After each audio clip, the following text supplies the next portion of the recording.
Yes, যদি সুযোগ হয় শেখ হাসিনার পক্ষে করব। একটু ক্লিয়ারলি বললাম যে যদি সুযোগ হয় তাহলে শেখ হাসিনার পক্ষেই লড়াই করব ট্রাইব্যুনাল কেন, সব মামলাতেই।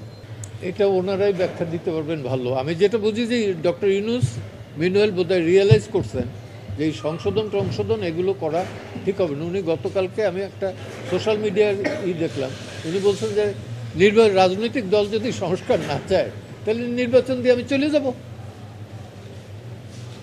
আক্ষেপের শুরু বলুক আর অভিমানের সুরে বলুক, বলছেন এটা, এবং দিস দ্য রিয়েলিটি।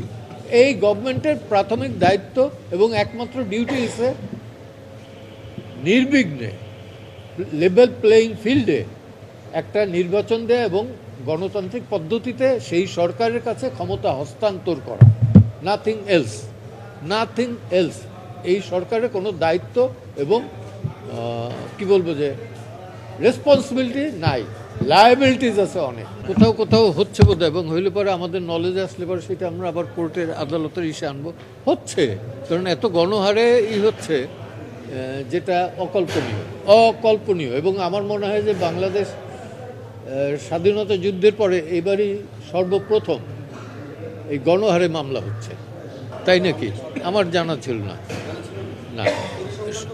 পরিসংখ্যান যদি তাই বলে 16 বছরে যদি হয় আর এইখানে 3 মাসের সেইটাকে সেম ওই পরিসংখ্যানে আনেন।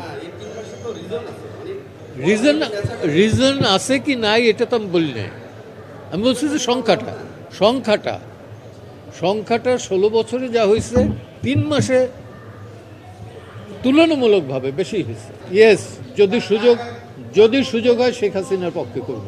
একটু ক্লিয়ারলি বললাম যে যদি সুযোগ হয় তাহলে শেখ হাসিনার পক্ষেই লড়াই করব ট্রাইব্যুনাল কেন, সব মামলাতেই। ব্যর্থ কি এখন হয়ে যায় না? আপনি কি মনে করেন মিডিয়ার স্বাধীনতা আছে, গণমাধ্যমের স্বাধীনতা আছে পূর্ণ মাত্রায়? Not at all, I don't believe it.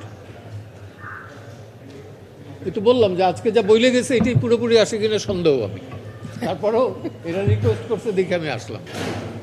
হ্যাঁ, এবং আমি চাই না যে আপনারা বিপদে পড়েন।